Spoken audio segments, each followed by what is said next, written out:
Primero, la realidad es que al romperse el ligamento cruzado anterior, siempre va a existir un riesgo mayor de sufrir una degeneración de la articulación.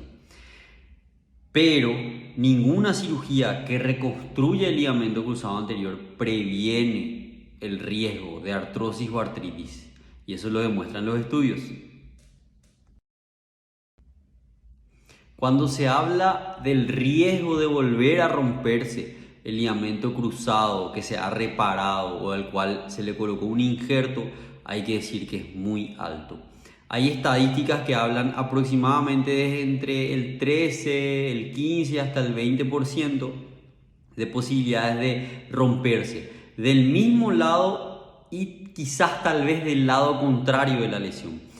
Estas estadísticas hablan de que más o menos los plazos pueden ser de entre 2 a 5 años, o sea, es muy alto el tiempo y es muy alto el porcentaje de posibilidad de volver a romperse el ligamento cruzado anterior. Entonces, decir que nunca más una persona va a volver a sentir esa lesión o la rodilla va a volver a ser igual que antes, eso no es real.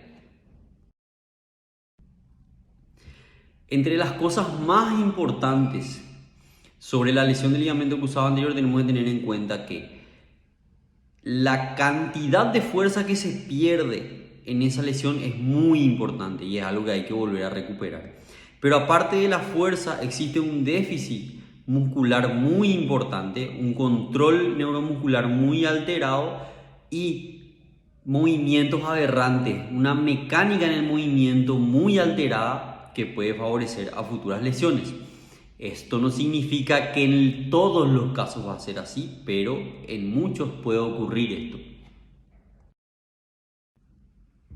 Y el mayor de los mitos, cuando nos dicen o le dicen a una persona que se rompió el ligamento cruzado anterior, vas a volver a correr a los 3 meses, vas a volver a saltar a los 4 meses, vas a volver a jugar a los 6 meses. La realidad y la mayoría de los estudios que hacen los expertos y las mediciones hablan de que lo ideal es que un paciente se le dé alta como mínimo a los 9 meses para jugar de vuelta, retornar al deporte y puede llegar hasta los 1 año. ¿Por qué? Porque a los pacientes que vuelven y apuran la recuperación, generalmente tienen mayor tendencia a volver a sufrir este tipo de lesiones. Correr a los 3 meses, saltar a los 6 meses, hablar de tiempo no es adecuado. Lo correcto es hablar de acuerdo a la capacidad de la persona que va adquiriendo, de acuerdo a la fuerza, al control neuromuscular, a los patrones mecánicos que va adquiriendo la persona en la recuperación, y en base a eso y a los test decidir en qué momento es menos arriesgado para la persona volver a su deporte. Y si hablamos de prevención, sí, hay muchos mitos con respecto a la prevención, pero la prevención hay que aclarar porque muchas personas, y en momentos me he confundido también, decimos que no se puede prevenir.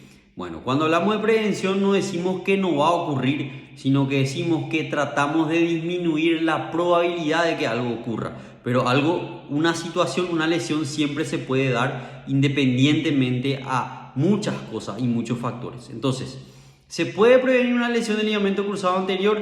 La pregunta sería, ¿se puede disminuir la posibilidad de que una persona, un atleta, sufra una lesión del ligamento cruzado anterior? Sí se puede, pero hay solamente dos pilares principales y, digamos, de alguna manera ya demostrados, que aún falta recorrido en la evidencia, pero hay ya cierta evidencia de que estos dos pilares pueden favorecer a la disminución de una lesión del ligamento cruzado anterior. Y lo hablaremos en otro momento de eso, pero sí se puede.